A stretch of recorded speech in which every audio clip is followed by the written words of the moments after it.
숙제 하셨죠? 네, 이제 숙제, 기도하는 숙제, 제가 내는 숙제가 아니라 성경이 우리에게 주시는 숙제입니다. 너희는 이렇게 기도하라. 기도해야 되는 게 우리의 숙제고요. 감사합니다. 숙제들을 많이 해주시는 것 같아요. 제가 어제 상당히 기분이 좋았어요. 언제 좋았을까요? 점심 먹을 때. 이제 뭐 주보 준비하고 이러다가 이제 밖에 나갔는데 목사님이 잠시 장례식 다녀오시고 해가지고 제가 늘 목사님이랑 같이 식사를 해야 되는데 밥을 같이 먹을 사람이 없는 거예요. 그래서 찾아봤더니 저희 교회가 여자들이 많아요. 근데 애들도 여자들이 많은 거예요. 그래서 거의 같이 앉아서 먹을 수가 없잖아요. 물론 먹을 수도 있지만. 그래서 남자애들을 찾았습니다. 남자애들 셋이 딱 앉아있는 거예요. 누군지는 여러분들이 한번 생각해 보십시오. 제일 나이 많은 애가 초등학교 1학년. 근데 어제 그 메뉴가 정원정 원사님이 준비해 주셔가지고 라자냐하고 그 다음에 그 프렌치 프라이즈 해가지고 먹었거든요. 접시에다가 막 가득 담았더라고요. 자기 나중에 다 못 먹고 버리던데 그거 먹고 있는데 제가 좀 늦게 가서 이제 옆에 앉았어요. 그래서 기도하려다가 혹시나 해서 물어봤어요. 야, 니들 기도했냐? 그러더니 얘들이 어떻게 했을까요? 네라고 안 해죠. 애들 수준을 너무 과대평가십니다. 애들이 맞아 그러는 거예요. 그러더니 딱 손을 붙들더니 눈을 딱 감고 세 명이서 동시에 자기 기도를 하는 거예요. 옆에서 조금 크게 하니까 자기 볼륨을 더 크게 해서 열심히 기도를 했습니다. 그래서 그래도 영적으로 애들이 사는 거예요. 근데 여러분들 거기에 넘어가시면 또 안 돼요. 우리의 믿음은 외적인 걸로 완성되는 게 아니기 때문에 여러분들 아이들이 기도했을 때에 더 기도할 수 있도록 영적으로 갈급하지 않고 영적으로 죽어가지 않도록 그 아이들이 계속해서 말씀과 기도와 예배 안에서 커갈 수 있도록 해주시는 것이 교회 어른들이 해야 될 일입니다. 어쨌든 애들이 그 정도면 어른들은 헐 낫겠죠, 그렇죠? 예, 헐 나리라고 믿습니다. 그래서 기도하시고요. 오늘 주기도문 마지막입니다. 무슨 말씀이세요? 나라와 권세와 영광이 아버지께 영원히 있어옵니다. 이게 사실은 성경이 저희가 원본을 가지고 있지는 않아요. 헬라어 이렇게 원본이 예수님 때 딱 쓴 그게 저희한테 있으면 참 좋은데 그 당시에는 출판 기술도 발전이 안 됐고 그래서 이런 종이 쪼가리, 사실 종이 쪼가리는 아니고 양피지라고 하는 아니면 다른 이렇게 종이 대신 쓸 수 있는 그런 데다가 조금씩 써서 남겨둔 것들 혹은 두루마리로 어쩌다가 한 권 이렇게 있기 때문에 사본들을 저희가 가지고 있습니다. 복사본들을 가지고 있어요. 그래서 저희가 가지고 있는 제일 오래된 복사본들에는 나라와 권세와 영광이 아버지께 영원히 있사옵나이다는 사실은 안 들어있는 사본들이 많아요. 그렇다고 해서 이게 성경적으로 틀린 거냐? 그건 아니거든요. 초대교회가 다 이 기도를 그대로 받고 그 가운데에 하나님께 영광 돌리기를 위해서 신앙으로 이 부분을 같이 고백했기 때문에 특별히 문제없이 저희가 해도 되는데 제가 설교하는 거는 여기까지, 그 앞에까지 그렇게 하고 혹시 조금 이 관찰력이 좋으신 분은 궁금하신 분이 혹시 계실까봐 그것까지 얘기하고 오늘 본문으로 들어갈게요. 저희 주기도문 할 때 맨 마지막에 어떻게 외우는지 기억나세요? 우리를 시험에 들게 하지 마옵시고 다만 하게 해서 구하옵소서. 대개 찾으신 분. 그건 또 어디서 나왔을까요? 네, 헬라어 성경에 보면 호티라고 하는 아주 작은 단어가 있습니다. 근데 그 단어가 모든 일에 있어서 하여튼 큰 뜻은 가지고 있지 않아요. 근데 그 뜻을 조금 더 살리기 위해서 예전에 주기도문을 번역했던 한국의 번역자들이 그 단어를 대개라고 집어넣었어요. 그래서 그 단어는 해석을 해도 되고 안 해도 되는 단어예요. 영어로 얘기를 하자면 and 이렇게 나오면 그리고 넣어도 되지만 꼭 안 넣어도 되는 거랑 비슷한 거죠. 그래서 여러분들이 막 너무 거기 묶여가지고 이렇게 그러실 필요는 없고 원래 우리가 하는 거에 특별히 틀린 거 없고요. 또 여기 있는 거 그 본문에 이런 게 있다라는 걸 알아도 크게 우리 신앙이 흔들릴 일은 없을 것 같아요. 그래서 오늘이 주기도문의 마지막 부분을 저와 같이 다루시게 되는 시간입니다. 그래서 6번째 시간이고요. 하여튼 이 시리즈를 통해서 우리가 다 더 기도하는 사람들이 되면 좋겠어요. 신앙적으로 성숙해 있는 사람이건 신앙적으로 아직 더 잘할 부분이 많은 사람이건 아이들이건 어른이건 상관없이 더 기도할 수 있는 사람이 되면 우리는 이제 성공한 겁니다. 이 설교를 가지고. 그러니까 여러분들 더 기도하시고요. 더 바르게 기도하실 수 있기를 바랍니다. 이제 오늘 얘기 들어갑니다. 어떤 뉴스에 한 사람의 인터뷰가 실렸어요. 꽤 오래된 이야기거든요. 근데 그 사람은 감옥에서 모든 인생을 다 보내야 되는 사람이었습니다. 무기징역을 살고 있었던 사람이에요. 어떤 일을 했길래 도대체 감옥에서 평생을 썩어야 되느냐? 뺑소니를 했어요. 교통사고를 냈는데 교통사고를 수습을 하지 않고 그냥 지나가 버렸습니다. 그래서 안타깝게도 뺑소니가 그냥 특별한 결과가 없을 수도 있지만 안타까운 경우는 아주 극한 경우까지 가잖아요. 이게 그런 케이스였어요. 남자아이를 치고 지나갔는데 치자마자 그 자리에 서지 않고 오히려 브레이크가 아닌 엑셀에다가 발을 꽉 밟고 휙 지나가 버렸습니다. 그 아이가 죽었어요. 그 사고 때문에. 많은 의사들과 여러 사람들이 이야기하기를 누구 하나라도 서서 그 아이를 살폈으면 이 아이는 살았을 텐데 라는 얘기를 해요. 그리고 그것이 법정에서 적용이 되어서 그 사람이 결국에 도망갔지만 이렇게 범퍼 부서러진 거 이런 거 있었을 거 아니에요. 그런 게 다 증거로 남아서 결국에는 걸리고 경찰에 잡혀옵니다. 그리고 그 사람이 의도적으로 그 장소를 마무리하지 않고 간 것에 대해서 더 가중 처벌이 되어서 결국에는 무기징역을 살게 되었어요. 근데 그 사람이 인터뷰한 내용이 더 흥미로워요. 뭐라고 인터뷰를 하는가 하면 기자가 억울하지 않느냐 이런 얘기도 다 물어봤겠죠. 근데 그 사람이 자기의 어린 시절을 회상을 합니다. 그런데 어린 시절 이런 일이 있었대요. 옛날에는 시계가 귀했잖아요. 우리는 지금 이제 시계는 별로 귀하지도 않지만 옛날 아버지가 귀한 시계를 1년에 몇 번 차지 않는 시계를 아주 그 귀한 그 장 서랍에다가 넣어놓은 거예요. 근데 그걸 한번 보고 싶어가지고 가가지고 꺼내서 구경을 했습니다. 너무 예뻐 보이고 멋있어 보이고 좋아 보이고 거기까지는 좋았는데 사람이 살다 보면 실수할 수 있잖아요. 이 아이의 실수가 여기서 나온 거예요. 결정적인 실수가. 떨어뜨렸네요. 바닥이 카페트가 아니었나 봐요. 시계가 쫙 깨졌습니다. 여러분들 어떻게 하실래요? 여러분들 어떻게 하실래요? 혼자 생각해 보십시오. 이 아이가 어떻게 했을까요? 시계를 주워들어서 원래 그 시계가 쌓여있던 수건을 잘 덮어서 상자에 넣어서 그 높은 서랍을 열고 그대로 넣어놨습니다. 아무도 모를 것이라고 생각하고. 그런데 이제 아무도 모르진 않겠죠. 아버지가 자주 차는 시계는 아니지만 어쩌다 한 번씩 차니까 그날이 왔어요. 그날이. 그리고 아버지가 온 식구들을 다 모아놓고 물어봅니다. 누가 깼어? 누가 깼어? 좋은 말 할 때 얘기해. 어떻게 했을까요? 입 싹 씻고 그 위기를 넘겼어요. 그리고 나서 아버지가 알 도리가 있을까요? 없을까요? 도리가 없죠. 아무도 안 봤는데. 그래서 이 아이는 여러분들 그 시험입니다. 시험. 내가 실수했을 때에 이것을 어떻게 커버해야 되느냐에 대한 태도를 배웠는데 잘못 통과하는 방법을 배운 거예요. 내가 이걸 모른 척하고 넘어갔더니 저 사람이 모르더라.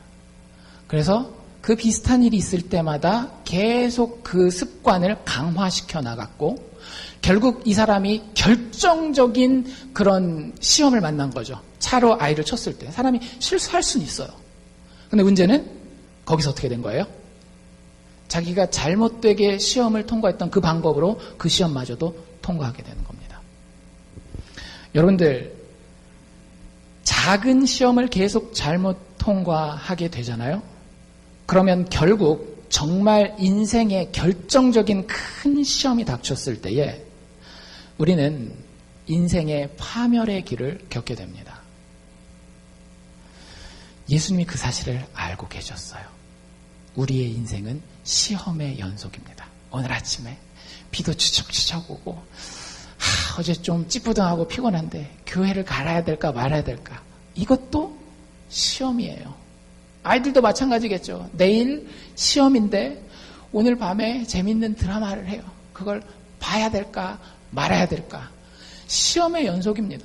다이어트를 하는 사람은 이 닭다리를 먹어야 될까 말아야 될까 계속 고민을 하는 거예요. 시험의 연속이에요. 인생은 시험으로 가득 차 있습니다. 그걸 예수님이 알고 계시는 거예요. 그래서 우리에게 이렇게 기도하라고 명령하셨습니다. 우리를 시험에 들게 하지 마옵시고 다만 악에서 구하옵소서. 참 대단하지 않아요? 그러니까 주기도문을 그냥 막 생각하면 그냥 하고 말지. 기도하라 그랬는데 나 기도 잘 못하니까 주기도문 하고 말지. 그런데 주기도문을 정말 우리가 깊숙이 들어보면 하나님이 우리의 심장까지 그 바닥까지 다 알고 우리에게 어떻게 해서든지 좋은 길을 열어주시려고 이 기도를 주신 거예요.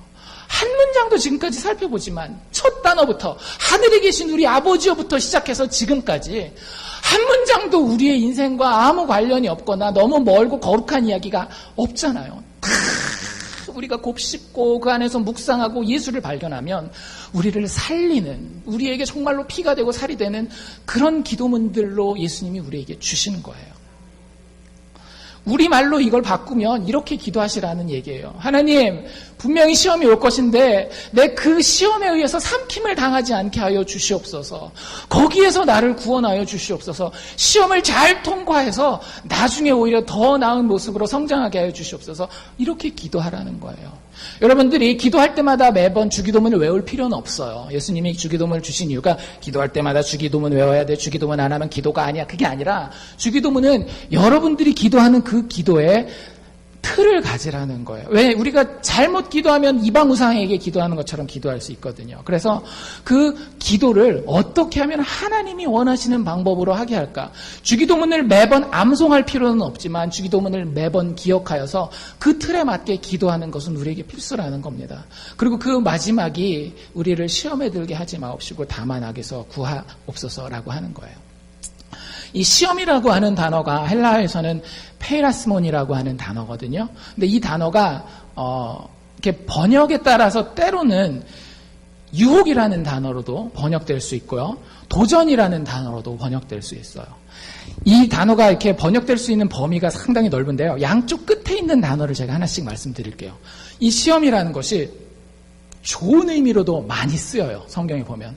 이 단어가 좋은 의미에서 쓰이면 뭐라고 번역할 수 있는가 하면 훈련이라는 말로 쓰일 수 있습니다. 여러분들 훈련은 좋은 건가요? 나쁜 건가요? 좋은 거죠. 우리를 성장시키는 겁니다. 그런데 그 반대편에 이 단어가 해석될 때, 가장 부정적으로 해석될 때는 뭐라고까지 해석되는가 하면 함정이라는 단어로도 해석될 수 있는 단어예요. 사실 여러분들 학창 시절을 오래되셨겠지만 한번 생각해 보십시오. 우리 유스나 아이들은 금방 감이 오겠지만 시험을 봐요. 근데 어떤 교수님이 실제 그런 교수님이 있었대요. 그 학기 동안 니들이 어떻게 공부할지를 안다. 여러분들 대부분 학생들이 어떻게 공부하죠? 오늘 선생님이 공부해 주시면 알려주시면 가서 딱 공부하고 예습하고 복습하고 그 다음날 수업 들어가면 또 수업한 거 가지고 복습하고 또 예습하고 이렇게 하나요? 공부해 보신 분들 다 어떻게 해요? 언제까지 기다립니까? 마지막 기말고사가 있을 때까지 기다렸다가 조금 나은 애들은 일주일 계획을 세우고 대부분의 아이들은 그 전날 밤을 꼴딱 세우면서 시험 공부를 해요. 그래서 그 교수님이 뭐라고 얘기를 했는가 하면 이번 학기 동안에 4번의 빅 퀴즈가 있을 것이다. 언제 볼지 안 가르쳐 주겠다. 아이들이 어떻게 됐을까요? 긴장 팍 하죠. 수업 빠지는 애들이 있었을까 없었을까요? 없죠. 매일매일 그날 배운 거 그날 가서 복습했을까요? 안 했을까요? 했어요. 그럼 그 과목을 배운 아이들은 그 과목을 한 학기가 끝나고 났을 때 잘 익혔을까요? 대충 익혔을까요? 잘 익혔죠. 여러분들 그런 의미에서 시험은 우리에게 좋은 것을 가져다 주는 겁니다. 그런데 그 반에 이런 아이가 있다라고 얘기해 봅시다. 교수님이 그렇게 얘기를 했는데 언제까지 기다려요? 학기 말까지 기다려요. 지나고 봤더니 벌써 시험 3개는 다 지나갔어요. 마지막 성적표를 받는 순간 이 아이는 어떻겠어요? 몰락의 길을 걷는 거죠. 진짜 몰락의 길을 걸을 수밖에 없는 거예요. 시험은 긍정적인 의미에서 훈련이 될 수도 있지만 부정적인 의미에서는 우리를 파멸시키는 함정이 될 수도 있습니다. 그렇기 때문에 아마 성경은 의도적으로 이 단어를 여기에 집어넣고 있는 것인지 몰라요. 우리에게 시험도 마찬가지겠죠. 학교에서 보는 시험이건 비즈니스를 하면서 맞게 되는 시험이건 인간관계에서 맞게 되는 시험이건 그 모든 것은 사실은 우리에게 2가지 길을 놓아주고 있습니다. 훈련받아서 더 성장할 것인지 아니면 정말로 몰락의 길을 걸어가게 할 것인지 여러분들은 무엇을 택하시겠습니까? 시험은 그 시험을 치르고 난 이후에 내가 현실적으로 어디 서 있는지를 보여줍니다. 그래서 시험 당하고 나서 여러분들 시험에 실패해도 사실은 문제가 크게 되지 않아요. 왜? 내가 어디 있는지만 알면 되거든요. 사실은 하나님이 우리에게 허락하시는 시험들은 내가 어디 있는지를 모를 때에 가장 위험한 거예요. 근데 시험을 이렇게 치르고 나면 시험을 치르는 이유가 미국 선생님들 보니까 참 그래도 건전한 편인 것 같아요. 한국에서는 애들이랑 선생님들이랑 이게 알력이 되게 크잖아요. 어떻게 하면 애들을 틀리게 할까 뭐 이런. 왜냐면 애들이 너무 막 다 해가지고 오니까 조금 쉽게 내면 막 반에서 올백이 막 몇 명씩 나오니까. 근데 미국 선생님들을 보니까 그 시험을 내는 이유가 배우는 그 교재 머티리얼을 어떻게 하면 70%, 80%, 90% 이상 소화할 수 있게 하기 위해서 시험을 내더라고요. 근데 거기서 내가 60점을 맞았어요? 그러면 뭐라고 얘기를 하면 돼요? 아, 내가 조금 더 이 부분을 공부해야 되겠군요. 그러면 그 선생님이 미워하겠어요? 도와주겠어요? 도와주죠. 저희 센트럴 저희 아이들 다니는데 거기도 늘 학교에서 편지 오는데 뭐라고 편지 오는가 하면 이런 과목, 어려운 과목들 있잖아. AP 과목들이라든지 캘큘러스 과목들, 어려운 과목들은 튜터가 아침에 7시 반부터 대기하고 있어요. 시험은 사실은 선하게 내는 사람은 그 사람을, 시험을 당하는 그 사람을 살리기 위해서 내는 겁니다. 그래서 그 시험을 통과하는 게 맞는 거예요. 그게 맞는 거예요. 그래서 그 시험을 잘 통과해야 되는데 얼마나 긍정적으로 통과할지, 얼마나 부정적으로 통과할지에 대해서 오늘 본문을 통해서 우리가 3가지 지혜만 얻기를 원합니다. 첫 번째, 여러분들 시험이 있으리라고 예상하십시오. 제일 우리가 인생을 살면서 순진하고 단순한 생각이 이거예요.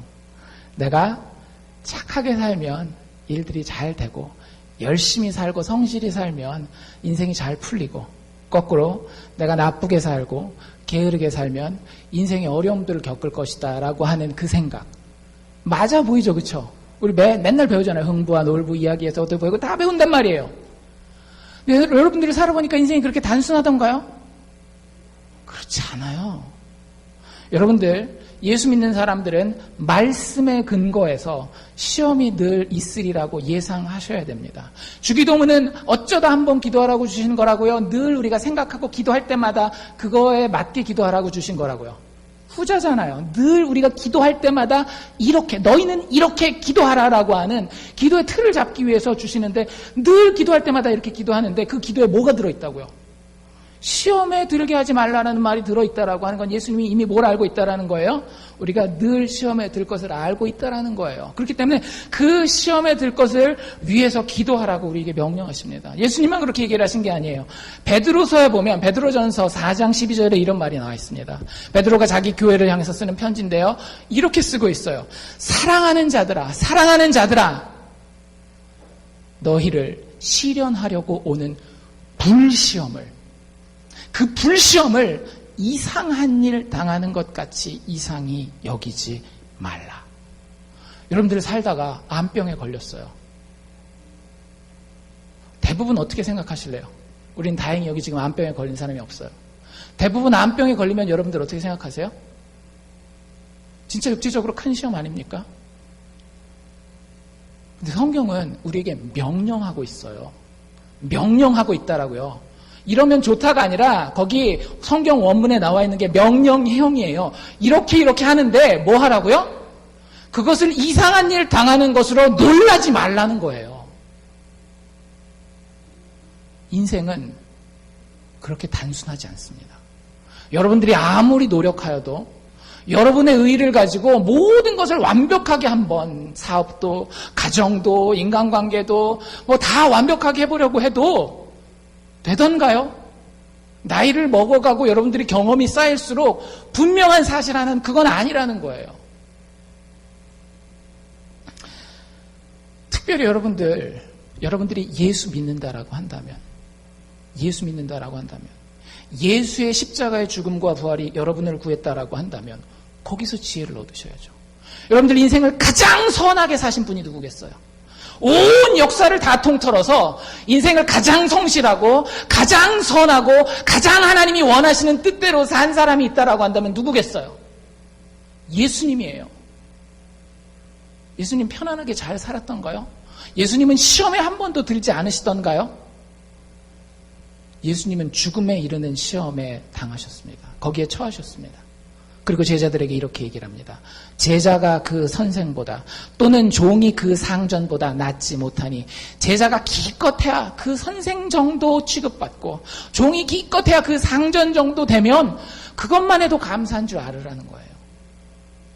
여러분들 인생에 어려움이 없을 것이라고 생각하는 것은 종교인의 생각입니다. 내가 어떻게 해서든지 노력하고 행동으로 지혜롭게 내 판단력으로 내 계획 가지고 가면 인생이 잘 된다라고 하는 것은 나의 의를 통해서 내 인생이 천국까지는 바라보지 않다 할지라도 이 땅에서 발 딛고 사는 동안 구원받은 자로서 살 수 있다라고 생각하는 거예요. 그건 종교예요. 기독교가 아니에요. 우리는 은혜로 사는 사람들입니다. 모든 시험이 나에게 닥쳐올 때에 그게 이상한 일이 아니에요. 목사가 너무 여러분들의 삶을 모르기 때문에 이렇게 얘기하는 걸까요? 물론 그럴 수도 있어요. 여러분들이 지금 얼마나 어려움을 당하는지 제가 그걸 모르기 때문에 이렇게 얘기하는 거일지도 모릅니다. 그런데 꼭 그건 아니라는 걸 알아주셨으면 좋겠어요. 인생은 어려움들로 시험들로 점철되어 있습니다. 예수 그리스도의 십자가의 죽음을 바라보고 내 인생 가운데서 그걸 받아들일 때에 여러분들이 시험을 이겨낼 수 있는 거예요. 꼭 기억하십시오. 시험이 있으리라고 예상하셔야 합니다. 다 좋고 편하게 그러지 않아요. 어떤 자식을 키우는 일이건 사업을 하는 일이건 뭐가 되든지 그냥 좋고 편하게만 생각하신다면 여러분들은 아직 그리스도인이 아닐 수도 있는 거예요. 두 번째, 그 시험을 우리가 지혜롭게 다루는 두 번째 태도는 뭐냐면요. 여러분들, 시험을 당할 때에 우리의 최대의 적은 고난이 아니라 악입니다. 이걸 꼭 기억하셔야 돼요. 시험을 당할 때에 많은 사람들이 그 시험을 통해서 피하고 싶어 하는 게 뭘까요? 어려움이에요.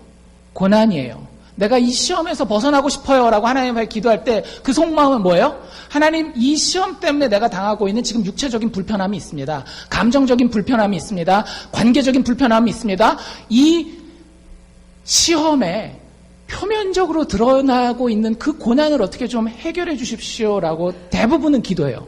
사실 저도 그렇게 기도할 때가 많이 있습니다. 그런데 여러분들이 이 기도를 잘 살펴보세요. 우리를 시험에 들게 하지 마옵소서. 우리를 시험에 들게 하지 마옵소서. 하나님, 우리가 시험을 이렇게 좀 피해가면 좋겠습니다. 이것처럼 들리잖아요. 근데 거기서 기도가 끝나는가요? 그렇지 않잖아요. 그게 진짜 무슨 뜻인지 그 뒷부분을 통해서 정확하게 설명하는 거예요. 우리가 시험에 들지 않는다라고 하는 것은 오히려 우리가 다만 악에서 구원받는 겁니다. 이 시험 받는 어려움의 과정을 통해서 내가 타락할 수도 있고 죄를 지을 수도 있고 악한 사람으로서 나의 말과 행실을 끌고 갈 수도 있지만 이 시험의 과정을 통해서 고난받는 것은 괜찮은데 내가 악에 빠지고 죄에 빠지는 것, 그것만을 하나님께서 지켜주시기를 원합니다. 성령께서 나를 감동하시고 내가 주님 도와주시는 능력 가운데 그 길을 걸어간다면 내가 악과 죄에 빠지지 아니하고 예수 그리스도를 닮아갈 수 있을 줄로 믿습니다라고 고백하는 것이 예수님이 우리에게 원하셨던 기도라고 하는 거예요. 그리스도인을 참으로 해칠 수 있는 것은 여러분들 100톤의 고난이 아닙니다. 그리스도인을 한 방에 훅 가게 망가뜨리는 것은 1g의 죄악이에요. 무슨 뜻인지 이해하시겠어요? 여러분들이 사업하다가 사업이 망할 수도 있어요. 고난이죠. 여러분들이 인생을 잘 건강하게 살다가 암병에 걸려서 6개월 후에 죽는다라는 얘기를 들을 수도 있어요. 여러분들 자식 잘 키워놨다라고 생각했는데 자식이 전혀 내가 생각하지 못했던 방향으로 튀어나가 버릴 수도 있습니다. 거기서 고난받는 것 그 자체는 큰 문제가 아니에요. 거기에 우리가 얼마나 나의 분노를 가지고 얼마나 나의 죄된 습관을 가지고 아까 그 뺑소니 운전자처럼 하나님이 원하시는 정직하고 고귀한 방법이 아닌 다른 방식과 다른 성품으로 하나님의 성품을 담지 않은 방식으로 거기 반응하느냐, 그렇지 않고 하나님을 닮은 선을 향해서 내가 나아가느냐가 훨씬 더 중요하다는 겁니다. 여러분들, 그 사람들이 참 그리스도인들이에요. 그 사람들이 정말 사는 사람들입니다. 여러분들, 다이아몬드를 어떻게 만들어요? 다이아몬드는 이 지상에 존재할 수 있는 물질이 아닙니다. 이 지상에서는 그 효과를 만들기가 쉽지 않아요. 물론 인공적으로 다이아몬드 요만한 거 만들어요. 칼 앞에다가 이렇게 유리 자르는 칼 앞에다가 만드는 것처럼. 근데 우리가 아는 이런 큰 다이아몬드는 다 어디서 만들어지는가 하면 지하 100kg, 200kg를 넘게 들어가야 만들어집니다. 그런데 거기에 모든 물질들이 다 다이아몬드가 되는 게 아니에요. 탄소라고 하는 물질이 다이아몬드가 되는데 거기에 가해지는 압력과 열이 어느 정도 대충 물렁물렁 이렇게 가잖아요. 그럼 그건 석탄이 돼요. 불에 떼어버리고 막 뭉가뜨리면 금방 뭉그러지는 석탄이 되는 거예요. 근데 1600도가 넘는 온도하에 정말로 아주 지구상에서 우리가 지표면에서 느낄 수 있는 그 압력의 50배, 100배 되는 압력으로 그 온도와 압력을 쫙 가할 때의 탄소가 그제서야 지하 200km 밑에서 다이아몬드가 되는 거예요. 여러분들, 그 지하 200km 밑에 있는 탄소가 이렇게 생각해요, 늘. 내 옆에 있는 이 돌멩이들 때문에 지금 다이아몬드가 못 되고 있는 거야. 여러분들 진짜 그래요? 여러분들 환경을 탓하십니까? 내가 시험을 당하고 있고 어려움을 당하고 있어요. 이건 다 누구 탓이고 무슨 환경 탓이고 뭐 탓이고 그렇지 않아요. 하나님 여러분들의 인생 가운데 시험을 주십니다. 그런데 그 시험은 여러분들의 삶 가운데에 큰 무게로 눌려져서 느껴질지 모르겠지만 결국 그 눌려짐과 그 뜨거운 환란이 여러분들을 하나님 앞에서 다이아몬드로 만드는 거예요. 그냥 편안하게 이 세상 살다가 편안하게 신앙생활 하다가 아무 문제 없이 하나님 난 죽을 때도 자다가 아무 고통 없이 슥 하나님 나라 그건 성경이 그리스도인들에게 원하는 게 아닙니다. 여러분들 인생을 치열하게 시험 가운데에 내가 어떻게 해서든 하나님이 원하시는 보석으로 거듭나야 되겠다라는 태도를 가지고 있을 때에 이 기도가 우리에게 응답됩니다. 우리를 시험에 들게 하지 마옵시고 다만 악에서 구하옵소서. 환경이 문제가 아니라 우리가 거기에 반응하는 태도가 문제라는 것을 꼭 기억하실 수 있기를 바랍니다. 시험이 있으리라고 예상하시고요. 시험을 당할 때 나의 최대의 적은 고난이 아니라 무엇이다? 죄악이다, 악이다, 나의 태도다, 반응이다, 성품이다 라는 것을 꼭 기억하실 수 있기를 바랍니다. 세 번째, 여러분들 이 모든 시험의 과정을 아버지 하나님의 사랑으로 통과하시길 바랍니다. 주기도문의 첫 단어가 뭐였더라고요? 하늘에 계신 우리 아버지요. 그 첫 번째 하나님을 부르는 그 호칭 하늘에 계신 우리 아버지요 라고 하는 그 말은요, 이 뒤에 나오는 모든 우리가 읽었던 다른 기도들 있잖아요. 나라의 마옵시며 이름의 거룩히 뭐 이런 모든 것들의 기초석이 되는 거예요. 오늘 우리가 배우고 있는 이 기도, 우리를 시험에 들게 하지 마옵시고 다만 악에서 구하옵소서 앞에도 사실은 뭐가 기초가 되고 있는 거예요? 하늘에 계신 우리 아버지가 우리가 이 기도를 드릴 수 있는 기초가 되는 겁니다. 인생에서 시험을 당하고 어려움을 당할 때에 대부분의 사람들이 보이는 반응들이 한 두세 가지가 있어요. 첫 번째는 뭐예요? 억울해하죠. 하나님한테도 뭐라고 기도해요? 영어로 Why me? 왜? 하나님 왜? 어려움을 당하는 것, 시험을 당하는 것이 너무나 억울하고 낯섭니다. 거꾸로 이런 경우도 있어요. 어려움만 당하면 죄책감이 드는 거예요. 내가 뭘 잘못했지? 내가 뭘 또 잘못해가지고 이렇게 하나님한테 심판받는 걸까? 막 이런. 세 번째는 이런 사람들도 있습니다. 내가 시험을 당할 때에, 어려움을 당할 때에 인생 뭐 그런 거지 하고 그냥 인생에 대해서 무관심하게 지나가는, 마음을 굳게 해서 그것 현실을 제대로 아예 인식 자체를 안 하려고 무시해버리려고 하는 그런 태도로 대부분의 사람들은 시험과 어려움을 대하게 됩니다. 여러분들 이 세 가지 태도 중에 어떤 것을 택하시겠어요? 이 세 가지 태도 중에 어떤 것도 택하지 마시기를 바랍니다. 여러분들 그리스도인 되는 것을 택하시기를 바랍니다. 하나님이 우리를 자녀 삼아 주신대요. 여러분들 자녀에게 매를 때려보신 분들이 있을 거예요. 여러분들 매를 왜 때립니까? 다리 몽둥이 한번 부러져 보라고? 야, 네가 그 다리 가지고 나가서 나한테 이런 짓을 했어? 부모의 가문에 너는 이게 안 돼. 해가지고 그 다리 몽둥이를 한번 뿌려놓겠어. 그래서 때리십니까? 아니잖아요. 왜 자녀에게 매를 댈 땐 매를 대죠? 자녀가 잘 되라고. 자녀에게 어려운 일도 시키십니까? 시키셔야 돼요. 그런데 그거 왜 시켜요?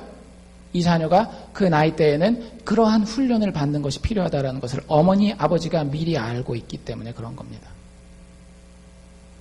그리고 그것은 자녀가 노력해서 얻게 된 게 아니에요. 그러지 않겠어요? 자녀가 정말로 노력했기 때문에 부모가 사랑하십니까? 부모로서 진짜 그러신 분 계세요? 그렇지 않아요. 게다가 하나님이 우리를 사랑하실 때는 그냥 우리가 하나님 자녀 된 게 아니에요. 성경에 보면 입양이라고 하는 단어가 있습니다. 하나님이 우리를 자녀 삼으셨다라고 하는 표현이에요. 하나님이 우리를 자녀 삼으셨을 때는 우리가 하나님의 성품을 닮았습니까? 하나님의 혈통을 가졌습니까? 하나님이 좋아하시는 뭘 많이 해서 하나님이 우리를 구원하십니까? 그렇지 않잖아요. 오히려 자기 피를 내놓고 자기 목숨을 내놓고서 우리를 자신의 자녀 삼아주신 거란 말이에요. 그럼 하나님의 다짐은 분명해요. 내가 네 인생 책임지겠다라는 거예요. 내가 네 인생 잘되게 책임지겠다라는 거예요. 왜 그걸 신뢰를 하지 못합니까?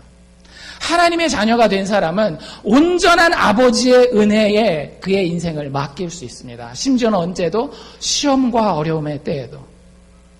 하나님 아버지께서 나의 고난받는 것을 즐거워하지 않는다라는 확신이 있어요. 여러분들에게 그 확신이 있습니까? 여러분들 인생이 지금 어려우세요? 힘드세요? 정말 난처한 일이 있어요? 그래서 하나님 왜 이렇게 나를 미워하실까 이렇게 생각하십니까? 아니라고요. 십자가를 좀 보세요. 십자가를 좀 보세요. 내가 너를 이렇게 사랑한다니까. 내가 사랑하는 거 모르겠어? 십자가에서 정말로 절절히 흘러나오는 예수 그리스도를 통한 하나님의 절규입니다. 내가 너를 이만큼 사랑해. 그런데 그 대가를 치러야 하기 때문에 내가 죽기까지 그 대가를 치러줄게. 여러분들 이런 사람들이 시험을 만나고 어려움을 당하면 어떻게 될까요? 나를 위해서 하나님이 이 땅에서 죽어주셔야 될 정도로 내 문제가 심각하구나. 내가 지금 당하고 있는 고난, 여러분들 죄송하지만 내가 지금 당하고 있는 이 고난과 어려움이 내가 진짜 받아야 되는 그 대가를 치르는 것에 대해는 1000분의 1, 10,000분의 1도 못 미치는구나를 깨닫는 거예요. 그럼 억울하겠어요? 안 억울하겠어요? 사실 하나님 앞에 온전히 그 자녀로 선 사람은 하나님 앞에 억울함이 상당히 많이 감소된 상태로 하나님과 관계합니다. 하나님을 향한 분노가 적어요. 없을 수는 없겠지만. 그래서 다른 사람들이 막 화내고 분노하고 억울해하고 why me 할 때에 I trust in you. 아버지 내가 당신을 신뢰합니다. 사실은 내가 이것보다도 더 심하게 이 세상에서 취급받았도 저는 아무 할 말 없는 죄인입니다. 그러면 그 시험, 그 고난 이겨냅니다. 죄책감. 어떤 사람은 막 그럼 죄책감 낸다 그랬죠. 근데 여러분들에게 어떤 확신이 있어요? 하나님이 내 앞에 재판관으로 있습니까? 아버지로 있습니까? 재판관은 뭘 가지고 따져요? 레코드를 가지고 따져요. 여러분들이 과거에 어땠는지 하나라도 잡으면 여러분들을 심판하고 여러분들을 악의 구렁텅이로 몰아넣습니다. 아버지는 달라요. 아버지는 뭘 볼까요? 똑같이 여러분들에게 어려움을 주시고 허락하시고 여러분들에게 고난을 허락하실 때에도 아버지가 보는 건 과거가 아니에요. 어딜 볼까요? 미래를 보는 거예요. 미래를. 이놈이 어떻게 하면 더 훈련받고 이놈이 어떻게 하면 더 성장해서 나와 함께 영원토록 왕노릇할 수 있는 귀한 나의 자녀가 될 수 있을까? 내가 죽을 병에 걸려도 그것도 누가 허락하신 거예요? 하나님이 허락하신 거예요. 인정하기 싫지만 믿음 안에서 현실입니다. 그보다 더 큰 현실은 사실은 없어요. 돈이 우리의 진짜 현실입니까? 심지어 나의 가족이 나의 진짜 현실입니까? 아니에요. 우리의 영원 전과 지금 현재와 영원 후를 책임지시는 하나님의 아버지 되심이 우리의 진정한 현실입니다. 그러면 여러분들 현실을 직시하게 돼요. 고난 원래 있은 거니까 그냥 그렇지 술이나 마시고 말아버리지 친구들이나 만나고 말아버리지 그렇게 인생을 해결하지 않아요. 인생에서 치열하게 살아갑니다. 인생이 정말 치열하게 살아가요. 하지만 그 안에 뭐가 있어요? 아버지를 향한 신뢰와 아버지의 능력에 대한 확신이 있기 때문에 용감하게 어려움과 환난을 겪어갑니다. 신뢰와 평안이 그 사람이 인생을 살아가는 키워드가 되는 거예요. 그리고 그렇게 기도합니다. 2차 세계대전 때 초반에 1940년대죠. 1940년대 초반에 연합군이 엄청 밀려요. 그래서 독일이 프랑스를 잡아먹고 프랑스 맨 밑에 유럽 지도 여러분들 생각하시면 아시겠지만 그 위에 바다 있는 데까지 연합군을 쫙 몰아갑니다. 그래서 영국군, 프랑스군, 벨기에군 합쳐가지고 한 40만 명 정도가 우리식으로 얘기하면 부산항이죠. 부산항. 그 항구 도시에 몰려 있었어요. 그 도시 이름이 덩케르라고 하는 도시인데, 그 당시에 연합군은 독일이 전쟁을 일으킬 거라고 하는 상상도 못했었고, 사실은 전쟁에 대한 준비가 전혀 안 돼 있었습니다. 그리고 그 당시 독일은 세계 최고의 과학기술과 무기를 가지고 있었어요. 그리고 얘네가 40만이라 그랬잖아요. 걔네 머릿수로 봐도 80만의 군인들을 가지고 있었습니다. 이건 도저히 싸울 수 있는 게임이 아니에요. 그런데 배가 없어요. 도망가려면 배가 필요하잖아요. 배가 없어요. 그래서 독일군이 이제 막 도시 이 변경까지 밀고 들어와서 쳐들어오기 직전에 그 모든 40만 대군을 이끌고 있는 그 영국의 한 해군 제독이 자기 본국에 마지막으로 전보를 보냅니다. 마지막으로. 3단어를 보내요. 영국 사람이니까 영어로 했겠죠. 한국말로도 번역할 수 있어요. 한국말로도 3단어 제가 만들어 봤습니다. 이렇게 됩니다. 그리 아니 하실지라도. 어디서 들어보셨어요? 그리 아니 하실지라도. 구약 성경에 넘어가면 다니엘의 세 친구라고 하는 하나님을 아주 사랑하는 사람들이 있었어요. 근데 하나님을 사랑하기 때문에 인생에서 시험과 어려움을 당하게 됩니다. 왕이 우상신을 만들어 놓고 거기 절하라고 했을 때에 이 세 사람이 하나님의 유익을 위해서 우상에게 절하지 않아요.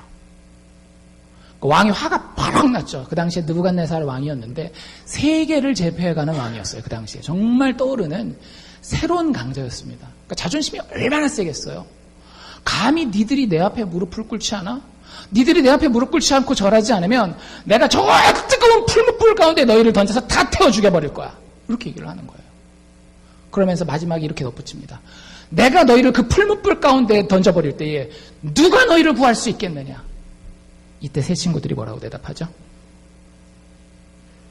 우리 하나님께서 우리를 구하실 겁니다. 그리고 나서 그 다음에 뭐라 그래요? 그리 아니 하실지라도. 그리 아니 하실지라도. But if not. 이 세 단어를 마지막 전보로 죽기 전에 쳐서 보내요. 무슨 의미겠어요? 우리가 나라를 위해서, 세계의 공평과 정의를 위해서 여기서 다 몰살당해서 죽을 수도 있고, 하나님이 우리를 기적적으로 살리실지도 모르겠지만 기적적으로 살리시지 않는다 할지라도, 그리 아니하실지라도 우리는 하나님의 사람답게 열심으로 이 싸움을 싸우다 죽겠습니다라는 거예요.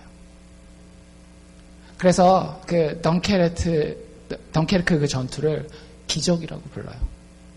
그 당시에 전술가들이 뭐라고 얘기를 했는가 하면 40만 명 중에 90%가 죽는다라 그랬어요. 전함 몇 척 있었을 테니까 10%는 타고 탈출할 수 있을 것이다. 근데 그 전보를 본 영국 국민들이, 정말 일개 힘없는 고기잡이 어부들, 자기 개인 보트 가지고 있는 사람이 그 해협을 건너요. 영국, 프랑스 그 해협 있잖아요. 거길 다 건너요. 90%의 군인들을 구해냅니다. 지금도 세계사에서 기적이에요. 그 당시에 독일군이 바로 코앞까지 밀고 왔었는데 그 군대를 이끌고 있었던 장군들이 갑자기 전진을 멈추는 일이 일어나요. 3일 동안. 지금도 세계사에서 왜 그랬는지는 퀘스천 마크예요. 영국군이 공습을 해서 뒷부분을 공격할지 모른다라고 하는 위협감을 느꼈는지 뭔지, 그거는 이유는 지금은 아무도 몰라요. 근데 3일 동안 공격을 멈추고 그 사이에 영국에서 민간인 배들, 군함들 다 있는 배 없는 배 다 와가지고 그 군인들을 다 살리는 거예요. 여러분들, 다니엘과 세 친구의 이야기로 다시 돌아가 볼까요? 그 세 친구를 풀무불에다가 실제 던졌어요, 안 던졌어요? 절 안 한다 그러니까 왕의 자존심으로 그냥 둘 수 없죠. 던져버렸어요. 여러분들을, 인간을 풀무불에 던지면 어떤 일이 벌어져야 상식적입니까? 집어넣자마자 와 소리 지르다가 다 죽어야 상식적인 일이란 말이에요. 그런데 그 안에서 어떤 일이 벌어졌어요? 느부갓네살 왕이 신하들을 부릅니다. 눈을 비비고 그 안을 유심히 쳐다보면서 신하들을 불러요. 뭐라고 물어봤는가 하면, 야, 우리 몇 명 던졌냐? 산수를 참 못했었나 봐요. 3명 던져놓고 그걸 물어보고 있어요. 3명 던졌죠. 사드락, 메삭, 아벳느고, 다니엘의 3친구 던지지 않았습니까? 눈을 다시 한번 막 비비더니 그 안을 이렇게 보더니 야, 3명이 아닌데 3명이 아닌데 몇 명이 있었을까요? 4명이 있는 거예요. 사드락과 메삭과 아벳느고와 사람의 형상을 한 어떤 사람이 그 안에 이들과 함께 있었습니다. 그분이 함께 하셨기 때문에. 여러분들, 그분이 누굴까요? 예수 그리스도예요. 사람의 형상, 인자, 이게 구약 성경에서 다 예수님을 예표하는 말이거든요. 예수님이 그 풀무불에서 죽을 것 같이 뜨겁고 어려운 고난을 당하고 있을 때에 예수님이 함께 하신 거예요. 그리고 그 안에서 그리 아니하실지도라고 하는 믿음을 가지고 기도할 수 있었던 하나님의 사람들을 하나님이 시험에 들게 하지 않으셨고 악에서 구하신 겁니다. 여러분들, 누군가가 불에 들어가면 고통을 당하고 죽어야 돼요. 그 자리에서 사드락과 메삭과 아벳느고가 죽지 않았었던 이유가 있습니다. 왜일까요? 그로부터 수백 년 후에 그 죽음을 예수 그리스도께서 십자가에 대신 죽어주셨기 때문에. 여러분들, 우리 그 역사를 영광스럽게 살고 있는 사람들이 우리입니다. 알고 계셨어요? 하나님이 이 땅에 사람의 몸을 입고 와서 내가 받아야 할 그 어려움과 내가 당해야 할 그 난처함과 고난들의 그 뜨거운 풀무불 같은 어려움들을 하나님이 나의 몸을 입고 와서 십자가에서 대신 죽어주셨어. 나 살으라고, 너 살으라고, 우리 살으라고. 그래서 예수님 자신 있게 우리에게 이렇게 이야기를 합니다. 너희는 이렇게 기도하여라. 우리를 시험에 들게 하지 마옵시고 다만 악에서 구하옵소서. 시험은 우리를 아름답게 만드는 하나님의 사랑의 훈련입니다. 여러분들이 그리스도인인 이상, 그렇다면 여러분들 기도할 때 이렇게 기도하십시오. 하나님 아버지, 우리가 시험에 삼킨 바 되지 말게 하시고 악을 떠나서 오히려 이것을 통하여 하나님의 선하심을 닮아가게 하소서.